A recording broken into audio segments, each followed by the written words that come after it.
Okay, so I welcome you all again in the next experiment. इस experiment में हम लोग डिस्कस करेंगे about the thermal conductivity of bad conductor. Bad conductor क्या होते हैं? जिसमें फ्लो नहीं होता करंट का, चार्जेस का, तो वो बैड कंडक्टर होते हैं। इंसुलेटर नहीं होते, इंसुलेटर में तो बिल्कुल ही नहीं होता। इनका रेजिस्टेंस होता है लेकिन थोड़ा ज्यादा होता है, मतलब इसमें से करंट कम फ्लो करता है, मतलब हीट कम फ्लो करती है। जो कंडक्ट कम करे वो बैड कंडक्टर हो जाता है। इंसुलेट नहीं कहते, इंसुलेटर्स में तो बिल्कुल ही फ्लो नहीं करता। कंडक्टर्स में फ्लो करता है लेकिन बैड कंडक्टर्स में कम फ्लो करता है। तो हम आज क्या चेक कर रहे हैं? हम चेक कर रहे हैं thermal conductivity of a bad conductor using Lee and Charlton method. Lee and Charlton दो साइंटिस्ट थे, उनका एक मेथड था, हम उससे आज thermal conductivity of a bad conductor को चेक कर रहे हैं। ये हमारा एम है, बेसिक सा एम है, जो बेसिक होता ही है। आगे हमारे पास एपरेटस क्या क्या है? ली एंड चार्टन एपरेटस है। Charlton apparatus, circular disc of the same diameter as the disc in apparatus. ठीक है, अब ये क्या मतलब है इस स्टेटमेंट का? आपको जब फिगर में पूरा एक्सपेरिमेंट एक्सप्लेन करा जाएगा तब बताएंगे। ठीक है, बैड कंडक्टर चाहिए। अब बैड कंडक्टर मेरे को जो मिला था वो फाइबर ग्लास मिला था, और क्या गलत एक्सपेरिमेंट हुआ था मेरा वो मैं सब आपको अभी बताता हूँ। ठीक है, मेरा एपरेटस कितना खराब था। 200 डिग्री थर्मोमीटर, आपको पूरा एक्सप्लेनेशन दे दी जाएगी कैसे करना है, आपको करना खुद है। ठीक है, ऑब्जर्वेशन और कैलकुलेशंस आप नोट नहीं करेंगे। क्यों? क्योंकि वो मेरी ऑब्जर्वेशन कैलकुलेशन है, आप लोगों के लिए डिफरेंट होगी वो, और मेरे पास यहाँ पे एरर बहुत बड़ा है, इसलिए मैं आपको पहले ही ये एक प्रिकॉशन दे रहा हूँ कि आप इसके ऑब्जर्वेशन और कैलकुलेशंस को नोट ना करें। आप पूरा एक्सपेरिमेंट समझिए कि करना कैसे है, और फिर आप आराम से कर लेंगे। ठीक है, इसके बाद आपको चाहिए थर्मोमीटर, चाहिए 2 स्टीम जनरेटर चाहिए जहां से स्टीम जनरेट होगी, स्टैंड चाहिए थ्रेड वाला, स्टॉप वॉच चाहिए, स्क्रू गॉज चाहिए, और वर्नियर कैलिपर चाहिए। ठीक है, स्क्रू गॉज से हम लोग थिकनेस नापते हैं, वर्नियर कैलिपर से हम डायमीटर नापते हैं। ये हमें कुछ एपरेटस चाहिए। थ्योरी देखते हैं जल्दी से, 2 सेकंड की लाइन देखेंगे, पहली लाइन हमें देखनी है, बाकी तो सारा सेम है। The thermal conductivity of a material is a measure of its ability to conduct heat. कितनी हीट वो कंडक्ट कर सकता है उस मटेरियल से, उसको हम कहते हैं थर्मल कंडक्टिविटी। और हम यहाँ पे कंडक्टिविटी बैड कंडक्टर की चेक कर रहे हैं, तो वो हीट कंडक्ट बहुत कम होगा, माइनस में चला जाएगा, 10 की पावर -4, 10 की पावर -5, तो बहुत कम हीट ट्रांसफर होगी। It is denoted by K, lambda and kappa. Kappa symbol है इसको डिनोट करने का, और मैक्सिमम टाइम हम लोग कापा ही यूज करते हैं। ठीक है, तो आप इस पे ध्यान रखिएगा। और थ्योरी बाकी इसकी बेसिक है, ये पूरा पीडीएफ आपको मिल जाएगा डिस्क्रिप्शन में, आप वहां से एक्सपेरिमेंट नोट कर सकते हैं, चीजों को समझ सकते हैं वीडियो देख के। ठीक है, जल्दबाजी में कुछ मत करिएगा, धीरे धीरे एक एक स्टेप करके इसको समझिए। बहुत इजी एक्सपेरिमेंट है। अब हम सीधा डायग्राम पे आते हैं और पहले एक्सपेरिमेंट को समझते हैं। ठीक है, यहाँ पे 2 स्टेटमेंट लिखिए, T1 T2 थर्मामीटर, और डी हमारा बैड कंडक्टर है। ठीक है, अब यहाँ पे थोड़ा सा आप लोग डायग्राम देखिए। ये देखिए, यहाँ पे हमें क्या क्या दे रखा है, इसको नोट कर लेते हैं। यहाँ पे सबसे पहले देखिए, यहाँ पे हमें वैक्यूम नॉब दे रखा है। 1 सेकेंड। ओके, हमें यहाँ पे एक वैक्यूम नॉब दे रखा है।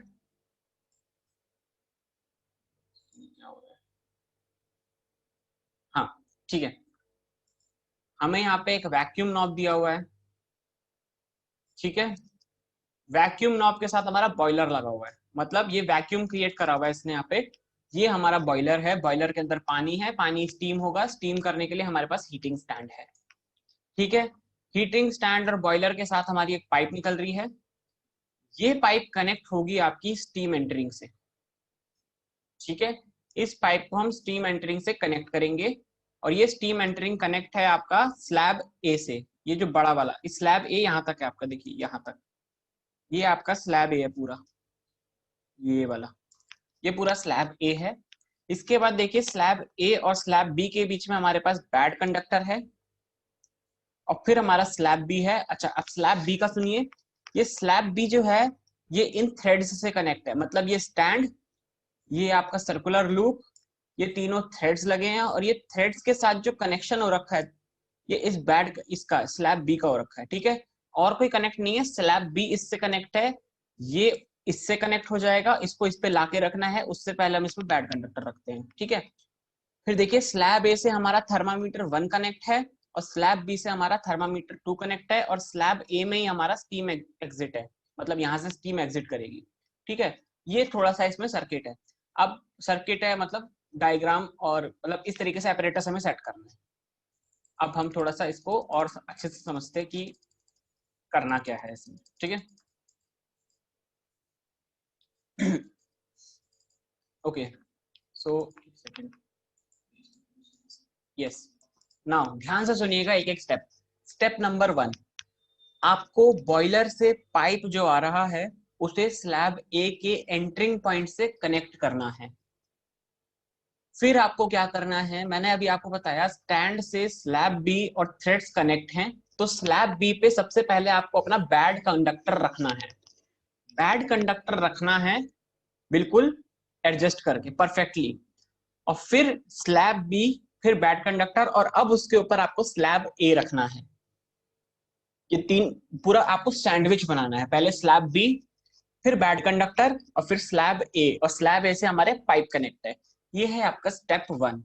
स्टेप 1 में क्या करा, बॉयलर की पाइप को स्टीम एंटरिंग से कनेक्ट करा, फिर स्लैब बी के ऊपर आपने बैड कंडक्टर रखा और बैड कंडक्टर पे आपने स्लैब ए रख दिया।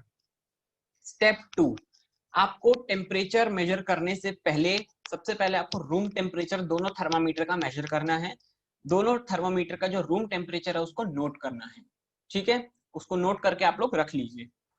उसके बाद आप लोग क्या करेंगे, एक थर्मामीटर स्लैब ए में लगाएंगे, वहां पे होल्स होंगे। एक थर्मामीटर आप स्लैब ए में लगा दीजिए, दूसरा थर्मामीटर आप स्लैब बी में लगा दीजिए। ठीक है, आपने बॉयलर का पाइप कनेक्ट कर दिया, आपने थर्मामीटर कनेक्ट कर दिया, आपने स्लैब सेट कर दिए, आपका पूरा एपरेटस सेट हो गया। अब आपको कुछ नहीं करना। अब आपको क्या करना है, अब आपको अपना हीटिंग स्टैंड को ऑन करना है, इलेक्ट्रिसिटी देनी है, और 100 डिग्री सेल्सियस पे पानी को बॉईल करना है। पानी को 100 डिग्री सेल्सियस पे बॉईल करना है और वेट करना है। किस चीज का वेट करना है, temperature T1 and temperature T2 के कांस्टेंट होने का वेट करना है। टेम्परेचर T1 और टेम्परेचर T2 के स्टेडी होने का वेट करना है। सबसे बड़ा प्रिकॉशन है स्टीम एग्जिट। स्टीम एग्जिट से दूर रहें, वहां से बहुत तेज स्टीम पास होती है, वो आपको जला देगी। और स्लैब ए को टच ना करें ड्यूरिंग द प्रोसेस, वो बहुत गर्म होता है। क्यों, क्योंकि सारी स्टीम उसी के अंदर होती है। ओके, पानी भी भर जाता है उसमें धीरे धीरे करके, तो स्टीम और पानी की वजह से बहुत हीट हो जाता है वो, इसलिए उससे दूर रहें। ठीक है, आप लोगों ने उसको ऑन कर दिया, 100 डिग्री सेल्सियस में पानी बॉईल हो रहा है, T1 और T2 का टेम्परेचर बढ़ रहा है। 45 मिनट बाद, 30 मिनट बाद कभी भी T1 और T2 का टेम्परेचर कांस्टेंट हो जाएगा।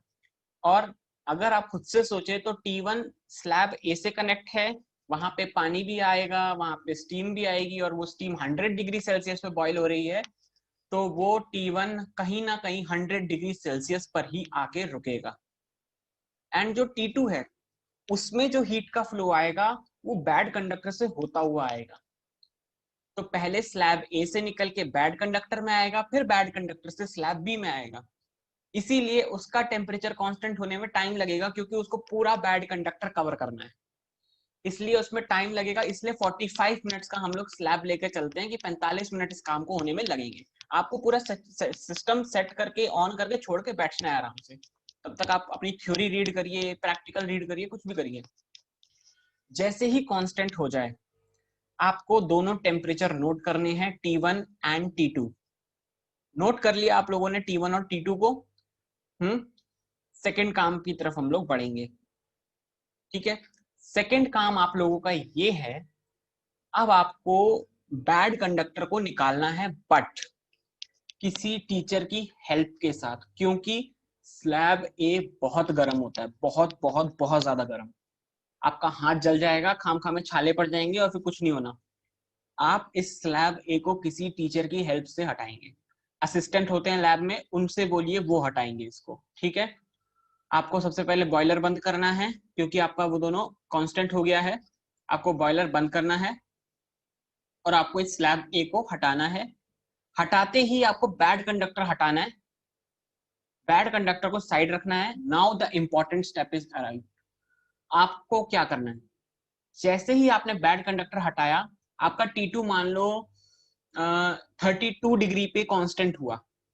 मान लो अब आपको क्या करना है, स्लैब ए को स्लैब बी से बिल्कुल टच करना है, बिल्कुल टच करना है, और उस टेम्परेचर को 32 से 10 डिग्री ऊपर लेके जाना है, यानी कि 42 पे, क्योंकि जो हमारा ग्राफ बनेगा वो इस कांस्टेंट वैल्यू के 10 वैल्यू ऊपर से बनेगा। ध्यान से स्टेटमेंट सुनिएगा, जो हमारा ग्राफ बनेगा टेम्परेचर वर्सेस टाइम का ग्राफ, वो 10 डिग्री कांस्टेंट वैल्यू से ऊपर का बनेगा। अगर मेरा टेम्परेचर 32 था तो मैं उसको 42 तक लेके जाऊंगा, 42 से रीडिंग्स लेके नीचे की तरफ आऊंगा। क्या मतलब है, दोबारा से, जैसे ही आपने स्लैब ए और स्लैब बी को कनेक्ट करा, स्लैब ए बहुत गर्म है, उसने सारी हीट ट्रांसफर स्लैब बी में करी और वो राइज करा टेम्परेचर बहुत तेजी से। मैंने बोला 32 मेरा स्टेडी स्टेट थी, अब उसे 42 तक खींच के ले गए, और 42 से थोड़ा बहुत आगे ले जाना, क्योंकि जैसे आप स्लैब ए हटाओगे वो टेम्परेचर एकदम गिरने लगेगा। ठीक है, वो आपको वहां पे इतना काम करना है। अब ये काम आपको समझ में आ गया। फ्यू स्टेप्स थे। स्टेप नंबर 1, पूरा आपने सिस्टम सेट करा, उसके बाद आप लोगों ने बॉयलर को ऑन करा, 45 मिनट वेट करा, दोनों टेम्परेचर को कांस्टेंट होने दिया। जैसे दोनों टेम्परेचर कांस्टेंट हो गए, आपने टीचर की हेल्प लेके स्लैब ए को हटाया, बैड कंडक्टर को वहां से निकाल के दोनों स्लैब ए और बी को कंबाइन कर दिया, टेम्परेचर को 10 डिग्री ऊपर कर दिया, जो भी T2 कांस्टेंट हुआ था उससे 10 डिग्री ऊपर कर दिया। ठीक है, इतना इसमें करना था। अब आगे देखो, अब यहाँ पे वर्किंग फॉर्मूला है, एक बार मैं वर्किंग फॉर्मूला आपको थोड़ा सा दिखा दूं। यहाँ पे क्या है, ए है हमारा kappa, that is thermal conductivity, M है हम लोगों का mass of the slab B, slab B का मास आपको लैब में दे रखा होगा, लैब में गिवन होगा, उस मास को आपको यूज करना है। एस है आपकी specific heat of given material of slab B, slab B जिस भी मटेरियल से बना है उसकी स्पेसिफिक हीट क्या है वो आपको चेक करनी है। ठीक है, डी आपकी थिकनेस है, थिकनेस किस चीज की, बैड कंडक्टर की, जो बैड कंडक्टर आपको दे रखा है उसकी थिकनेस है ये डी, स्मॉल डी, कंफ्यूज ना करें इसको। ए है आपका area of cross section of the bad conductor, T1 minus T2 अभी आप लोगों ने दोनों कांस्टेंट निकाले थे वही है, T1 टेम्परेचर T1 है और T2 टेम्परेचर T2 है। ये dt by dt at constant T2, ये है आपका changing temperature with changing time का ग्राफ का स्लोप, ये है आपका स्लोप ऑफ द ग्राफ, ये वहां से निकलेगा। ओके, सो ये वर्किंग फॉर्मूला है, हम इस पे से वर्किंग करेंगे। अब आगे देखते हैं थोड़ा सा, हमने वहां स्टेप्स देख लिए थे ना, अब मैं आपको जरा एक बार सीधा ग्राफ पे लेके चलूं है, या पहले ऑब्जर्वेशन टेबल दिखाता हूँ और गलती बताता हूँ कि मेरे साथ एक्सपेरिमेंट में क्या गलती हुई थी। मेन ऑब्जर्वेशन टेबल पे आप लोगों को लेके चलते पहले, ये देखिए मेन ऑब्जर्वेशन टेबल पे हमारे पास है मास ऑफ मेटालिक स्लैब दे रखा है, स्टेडी स्टेट टेम्परेचर T1 मेरा 98 डिग्री सेल्सियस पे कांस्टेंट हुआ था, T2 मेरा 48 डिग्री सेल्सियस पे कांस्टेंट हुआ था, specific heat of slab B 0.11 kelvin, ये कैलोरी ग्राम डिग्री सेल्सियस करके है। ठीक है, स्पेसिफिक हीट, ये निकल, ये स्टील की है शायद। ठीक है, मेरे पास वो स्टील का था इसलिए मैंने यहाँ स्टील का लिखा हुआ है। Diameter of bad conductor is 11.27 centimetre, thickness is 0.397 centimetre. Okay, now मेरा टेम्परेचर T2 देखो कहाँ कांस्टेंट हुआ है, 48 डिग्री सेल्सियस पे, और मैंने पहली रीडिंग कहाँ ली है, 58 डिग्री सेल्सियस पे, यानी कि 10 डिग्री ऊपर करके रीडिंग ली है। यहाँ पे एक स्टेप था, जैसे ही वो 10 डिग्री ऊपर बढ़ा, टीचर से बोला सर बढ़ गया भागो, सर ने उसको हटा दिया, है ना। सर ने जैसे ही उसको हटाया, आपको अब क्या करना है, स्टॉपवॉच हाथ में लेनी है। जैसे ही आपका वो 10 डिग्री, जैसे कि मेरा 48 था, 58 पे वो जैसे ही आया, स्टॉपवॉच को ऑन कर दो। पहले 0 सेकंड पे वो 58 था, अब 30 सेकंड्स का वेट करो। 30 सेकंड्स का वेट करा, 30 सेकंड्स पे आपने टेम्परेचर देखा कितना हो गया, 57, नोट कर लिया। फिर 30 सेकंड्स का और वेट करो, फिर टेम्परेचर कितना हो गया, 56, फिर 30 सेकंड्स का वेट करो। ऐसे 30 सेकंड्स का वेट करते करते करते करते आपको इसको कांस्टेंट वैल्यू यानी कि रूम टेम्परेचर तक लेके आना है। कहां तक लेके आना है, रूम टेम्परेचर तक। कई बार ऐसा होगा कि आपके टेम्परेचर चेंज बहुत कम हो रहे होंगे, देखो 42.6, 42.2, 42, 43.4, 43, 44.6, 44, कई बार तो चेंज ही नहीं होगा, है ना। इसीलिए कई सारी रीडिंग दोबारा दोबारा आती रहेंगी, उन रीडिंग्स को आपको हटाना है ग्राफ बनाते समय, ये बहुत बड़ा प्रिकॉशन है। रीडिंग्स रिपीट हो रही हैं तो आपको रीडिंग्स को हटाना पड़ेगा बीच में से, ठीक है, वरना ग्राफ आप लोगों का ऊट पटांग सा आएगा, बहुत बेकार ग्राफ आएगा। ठीक है, और ये साइंस की सबसे बड़ी चीज है कि आपको जब रीडिंग्स आपकी रिपीट हो रही है तो आपको हटानी पड़ती है। ठीक है, तो ऑब्जर्वेशन टेबल में 3 कॉलम है, आपका सीरियल नंबर है, टेम्परेचर, और देखो मैंने क्या गलती कर रखी है, टेम्परेचर T इन सेकंड्स लिख रखा है, हद है ना। और यहाँ भी देखो टेम्परेचर ऑफ स्लैब भी, तो ये टेम्परेचर नहीं है, यहाँ पे टाइम आएगा। ठीक है, इसको काटो यहाँ से, ये जो है ये चीज टाइम है, टाइम है। ठीक है, इसको थोड़ा सा सही कर रहे हैं ना, मुझे माफ कर दो इस चीज के लिए। ये टाइम 3 सेकंड्स है और वो टेम्परेचर ऑफ बी है। ठीक है, ये चीज हमें नोट करनी थी। ऐसी ऐसी गलतियां है ना भैया।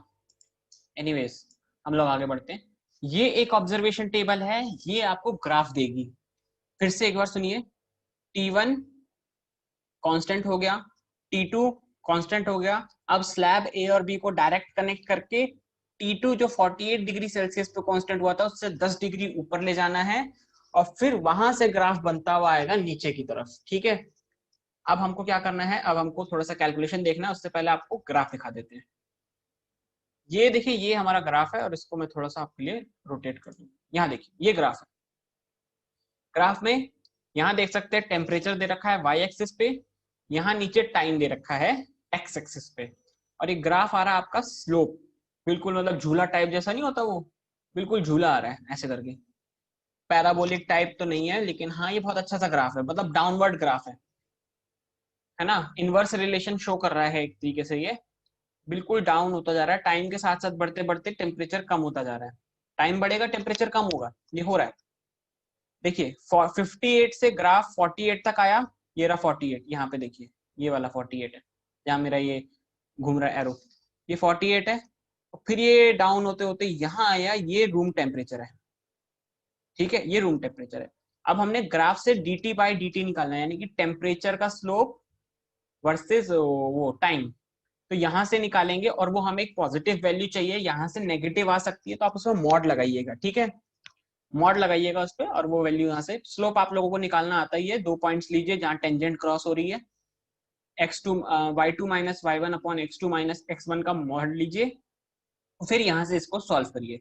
तो यहाँ पे 2 टेम्परेचर हो गए, 2 टाइम होगा, और यहाँ से फिर वो सॉल्व हो जाएगा। ग्राफ आप लोग देख लीजिए, ग्राफ आपका ऐसे ही आएगा, परफेक्ट। ठीक है, अब इसको काउंटर क्लॉकवाइज करके अपनी स्क्रीन को सीधा कर लेते हैं। अब चलते हैं सीधा कैलकुलेशन पे और गलती दिखाते हैं आपको। आइए, यहाँ 2 टेबल और हैं, ये इसको भी देख लीजिए एक बार। ये आपका डायमीटर का है, वर्नियर कैलिपर यूज करना आप लोगों को आता है मेरे हिसाब से।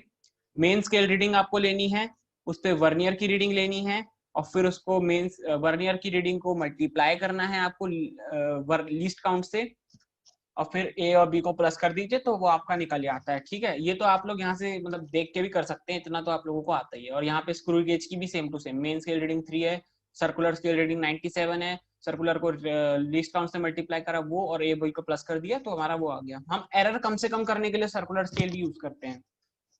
तो ये मेरे हिसाब से ये दोनों चीजें आप आराम से कर लोगे, ये क्लास 12 से करते आ रहे हो आप। ठीक है, हाँ तो अब बढ़ते, ये देखिए मीन डायामीटर है, एंड यहाँ पे फिर आपने रेडियस निकाला, क्योंकि आपको पाई आर स्क्वायर से एरिया भी निकालना है। ठीक है, यहाँ पे आप लोगों ने थिकनेस का मीन करा, एंड थिकनेस का मीन करके आप लोगों ने 1 मिलीमीटर 0.1 सेंटीमीटर करके इसको सॉल्व करके यहाँ से सेंटीमीटर में वैल्यू निकाली। And area of cross section of bad conductor, यहाँ से एरिया निकाल दिया। नॉर्मल चल रहा है अभी, सब कुछ नॉर्मल चल रहा है। मास आपको दे रखा है, स्पेसिफिक हीट मैंने ले ली 0.11। अब फॉर्मूले पे आ गए। सबसे पहले स्लोप निकाला हमने 50 माइनस 46, मैंने अभी आपको बताया y2 minus y1 upon x2 minus x1। y पे मेरा टेम्परेचर था, x पे मेरा टाइम था, हमने उनको माइनस करके यहाँ से स्लोप निकाल लिया। अब k की वैल्यू निकालनी है, msd a t1 minus t2 and this slope. तो मास लिखा, स्पेसिफिक हीट लिखी, थिकनेस लिखी, स्लोप लिखा, डिवाइड करा एरिया से, और इसको माइनस करके ये सॉल्व करके जो आंसर मेरा आया, वो कापा आया मेरा 2.4 into 10 power minus 4 calorie second inverse, centimetre inverse, degree Celsius inverse. मेरे पास जो मटेरियल था वो ग्लास फाइबर था, उसकी जो एक्चुअल वैल्यू है वो 1.5 इंटू 10 पावर माइनस 4 है। और इसको मैंने जब सॉल्व करा, मैथमेटिक्स मेरी ठीक है, लेकिन जब मैंने इसको सॉल्व करा तो एरर आया मेरा 60% का, 60% का एरर। ये एरर नहीं है, ये एक्सपेरिमेंट गलत हुआ है मेरी तरफ से। मैंने समझाया बिल्कुल परफेक्ट है आपको, मेरी कैलकुलेशन ठीक है, मेरे मटेरियल में प्रॉब्लम है। क्यों? क्योंकि वो मटेरियल समझ ही नहीं आ रहा था, क्या वो ग्लास फाइबर है या वो फाइबर ग्लास है क्या वो ग्लास क्लाउन है या फिर वो ग्लास फ्लिंट है, उसका कुछ नहीं पता, कुछ नहीं पता मुझे उस मटेरियल का। इसीलिए यहाँ पे वो प्रॉब्लम आई है। इसीलिए आप ग्लास का मटेरियल मत लीजिए, आप एल्बोनाइट लीजिए। एल्बोनाइट से आपके लिए आसान हो जाता है, क्योंकि एल्बोनाइट का फिक्स है। ग्लास में बहुत सारे अलग अलग होते हैं। अब मेरे पास कौन सा ग्लास है मुझे पता ही नहीं है ना। तो ग्लास में डिफरेंट टाइप की कैटेगरीज हैं, एल्बोनाइट में इतनी टाइप की कैटेगरी नहीं है, तो एल्बोनाइट एक बढ़िया रहता है। तो आप एल्बोनाइट को यूज करिएगा, आपका आंसर परफेक्ट आएगा। ठीक है, मैंने एक्सपेरिमेंट परफेक्ट करा है, आपको एक्सप्लेनेशन परफेक्ट दी है कि आपको करना कैसे है। बस मेरे मटेरियल के चक्कर में मेरा ये 60% का एरर आया है, अदरवाइज ये नहीं आता। ये 2 से 3% का एरर आता अगर मैंने एल्बोनाइट से करा होता। बट एनीवेज मैंने कर दिया था, तब तो मैंने लिख दिया और मैंने सर को एक्सप्लेनेशन भी दी थी कि भैया ये एरर क्यों आ रहा है। तब तो उन्होंने फिर हाँ ना करके जो करना था वो कर दिया। ओके, सो यहाँ पे आपको फिर रिजल्ट लिखना है। थर्मल कोफिशिएंट जो आपका आया है, एक्चुअल आया है, और परसेंटेज एरर क्या आया है। परसेंटेज एरर निकालने का तरीका, actual value minus observe value divided by actual value into 100। ठीक है, इससे ये करा हम लोगों ने। प्रिकॉशन क्या रहे, प्रिकॉशन आप लोगों का सबसे बड़ा प्रिकॉशन है स्लैब ए को टच मत करना। ठीक है, और डायामीटर थिकनेस को परफेक्टली मार्क करना, बिल्कुल परफेक्टली मेजर करना। ठीक है, स्टीमर के सामने मत बैठना, कहीं वो फट गया तो मुसीबत हो जानी है। ओके, और मतलब ये छोटे छोटे प्रिकॉशंस आप लोग याद रखेंगे ना तो बेस्ट है। ये तो आपको लिखने वाले हो गए, ये तो आपके लिखने वाले प्रिकॉशंस हो गए, लेकिन जो छोटे छोटे प्रिकॉशंस है मैंने आपको बताया। बॉयलर से दूर बैठो, स्टीमर को हाथ मत लगाना, स्लैब ए को टच मत करना, डायमीटर थिकनेस को अच्छे से मेजर करना, एरर कम से कम लाना, बैड कंडक्टर को अच्छा चूज करना जिसकी एक पर्टिकुलर वैल्यू आपको पता हो। अच्छा, इसके लिए मैं आपको नीचे एक लिस्ट दूंगा जिसमें मेरे पास different type of bad conductor हैं और उसके स्पेसिफिक हीट और थर्मल कंडक्टिविटी दे रखी है। तो आप उस हिसाब से आपके लैब में जो भी प्रोवाइडेड हो आप उसको यूज करिए। ठीक है, इस एक्सपेरिमेंट में इतना ही था। मेरे को मेन गलती बतानी थी, मैंने बता दी। एंड किस तरीके से एक्सपेरिमेंट करना है वो मैंने आपको एक्सप्लेन कर दिया। ऑब्जर्वेशन टेबल इसमें 3 बनेंगे। टेम्परेचर कांस्टेंट होने के बाद 10 डिग्री ऊपर जाके 30-30 सेकंड के गैप पे आपको रीडिंग्स लेनी है। कब तक लेनी है, जब तक रूम टेम्परेचर पे ना आ जाए। ठीक है, रूम टेम्परेचर उस टाइम 39 था, बड़ा पता नहीं कितना ज्यादा क्यों था, बट एनीवेज था। तो ये है, और कैलकुलेशन करने के लिए फॉर्मूला आप लोगों को अभी बताया है कि फॉर्मूला यूज होगा आप लोगों का K is equal to MSD divided by A T1 minus T2 multiply by slope of time versus temperature. Okay, इस एक्सपेरिमेंट में यही था। डायग्राम समझ में आ गया होगा तो एक्सप्लेनेशन क्लियर हो गई होगी। एक्सप्लेनेशन क्लियर हो गई होगी तो आप बैड कंडक्टर चूज कर सकते हैं, और बैड कंडक्टर चूज कर सकते हैं तो आप कुछ भी कर सकते हैं। ठीक है, एक्सपेरिमेंट अब आप लोगों, मैंने एक प्रिकॉशन आपको और लेना है कि मेरी ऑब्जर्वेशन को नोट मत करना, आपका एक्सपेरिमेंट गलत हो जाना है। समझाया मैंने, परफेक्ट है, आपको बिल्कुल ऐसी तरीके से करिएगा, मगर ऑब्जर्वेशन नोट मत करिएगा। टेबल्स बना लीजिए, परफेक्ट टेबल्स है। कैलकुलेशन भी आपको परफेक्टली बिल्कुल बिल्कुल परफेक्ट मिली है। ग्राफ भी बिल्कुल सही आया है मेरा। मेरा प्रॉब्लम क्या है, मेरा प्रॉब्लम मटीरियल में है। मेरा प्रॉब्लम मटीरियल में है कि जो मटीरियल मैंने यूज करा उसकी क्या वैल्यू है मुझे नहीं पता। बिल्कुल परफेक्ट तरीके से मैंने करा है, बस मेरा जो एक्चुअल वैल्यू है वो मटेरियल की होती है और वो मुझे नहीं पता। अगर एक्चुअल वैल्यू मुझे पता होती और वो मेरी 2 के 2.3 के अप्रॉक्स आती तो आपको पता ही एरर इतना नहीं आता। बट वो एक्चुअल वैल्यू मुझे पता ही नहीं है तो मैं कहाँ से करूँ।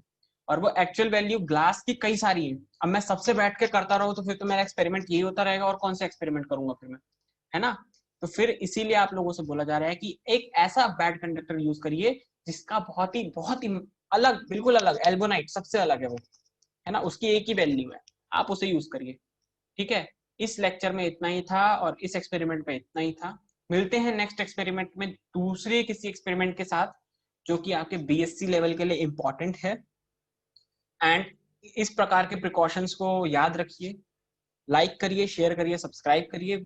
सब्सक्राइब जरूर करिए, बीएससी वाले तो बहुत इंपॉर्टेंट, सब्सक्राइब करिए। उनके एक्सपेरिमेंट, उनके लिए तो एक्सपेरिमेंट्स आते ही रहेंगे, बिल्कुल एक्सपेरिमेंट्स आते रहेंगे एक्सप्लेनेशन के साथ।